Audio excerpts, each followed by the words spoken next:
ლევან, გამარჯობა.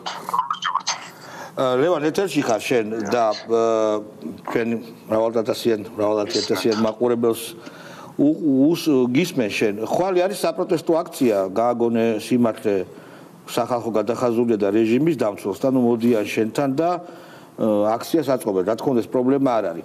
თავარი არის შენი გამონათქვამი, რომელიც ჩვენ გავუშვით, რომ შენ არ აქვს მასალები.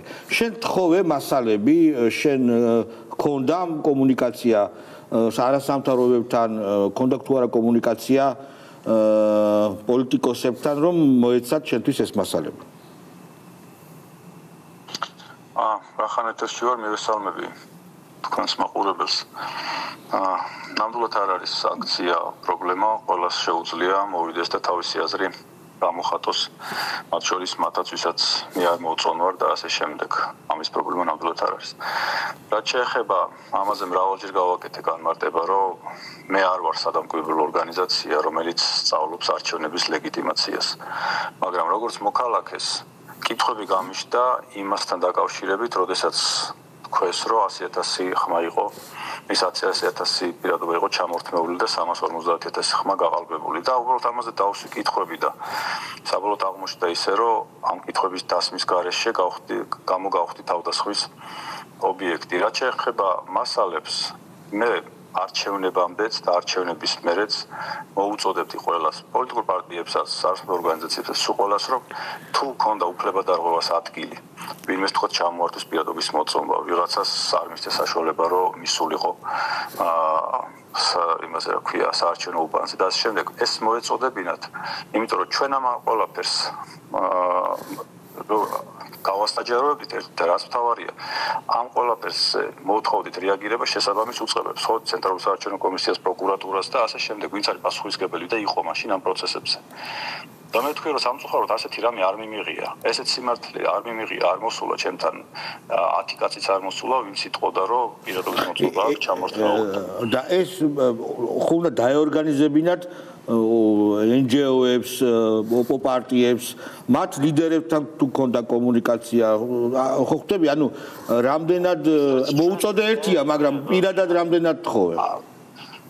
პოლიტიკურ პარტიებს დაუკავშირდით არჩევნების წინ, თხოვეთ, რომ მოეწოდებინათ ჯერ მანამდე რა დარღვევებსაც ქონდა ადგილი, ამაზე ინფორმაცია და შემდგომში თუ რამეს ექნებოდა ადგილი. არასამთავრობო ორგანიზაციებს პერმანენტულად სულ მივმართავდით ერთი შეხვედრაც კი გავაკეთე მათთან და არჩევნებამდე თუ მერე? არჩევნებამდე კი. რომ თუ არჩევნების დღეს რამე იქნებოდა ასეთი პრობლემური საკითხები მოეწოდებით.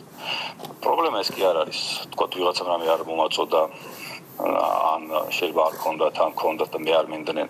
არც ეს არ არის პრობლემა. პრობლემა ის არის, რომ როდესაც რაღაცა კითხვა გიჩნდება რაღაცა პროცესის მიმართ, ცდილობს ვიღაცა რომ უბრალოდ არ მოგცეს საშუალება რომ ილაპარაკო და ეს ჩემთვის არის მიუღებელი.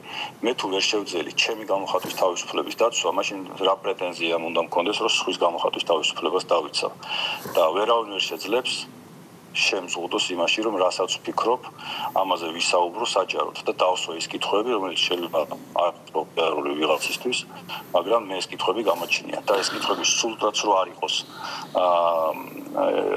ძალიან ჭკვიანური და ძალიან რაღაცა ისეთი, ხო? არავის არ აქვს უფლება, რომ ამის გზალოს კითხვების დასმა. და დღეს მე ამას ვადევნებ თვალყურს, რომ რატო ვლაპარაკობ იმაზე, რაზეც არ უნდა ვილაპარაკო ვიღაცის აზრით. ასე რა გამოვა, რაც უფრო მეტად მოახდენენ ასეთ ეწოლას და მიჯერე, რომ და საზოგადოებამ ეცოდეს, რომ კიდევ უფრო მეტ კითხვას დავსვავ, იმიტომ რომ ვერავინ ვერ მაიძულებს სანამ ამ პოზიციის გამო არა, უბრალოდ ეგეთი ადამიანი ვარ, რომ ვერავინ ვერ მაიძულებს, რომ დავექვემდებარო ზეწოლას და ასე რა ქვია, ბულინგს. მაშინ სახალხო დამცველი არ უნდა ვიყო, მაშინ უნდა ვიყო, რა ვიცი, რომელი რაღაცა ისე ვიყო ორგანიზაციის უბრალოდ იმდევარი, რომელსაც რასაც ეტყვიან, იმას გააკეთებს. მადლობთ, წინასწარ დავიბევებ შენს სტუმრობას ჩვენთან ტელევიზიაში. ხვალ რა იქნება ნახავთ, ანუ მარტო ხმაური იქნება თუ მასალებსაც მოგასწრიან, ესეც საინტერესოა. დიდი მადლობა, უკაცრავად ესე რომ შემოგეჭერეთ და დაგირეკეთ. მადლობთ. ხო, ნუ რა სიტყვით აბა? რა უნდა თქვა? ხო გითხარი. არა, მე რა მეცუთი გითხარი, რასაკვირველი ამას. საჩუ მართალი აღმოჩნდა. რასაკვირველი ამას ეს მოგობა, რომ მათთვის ეს ძალიან პოლიტიკურად სენსიტიური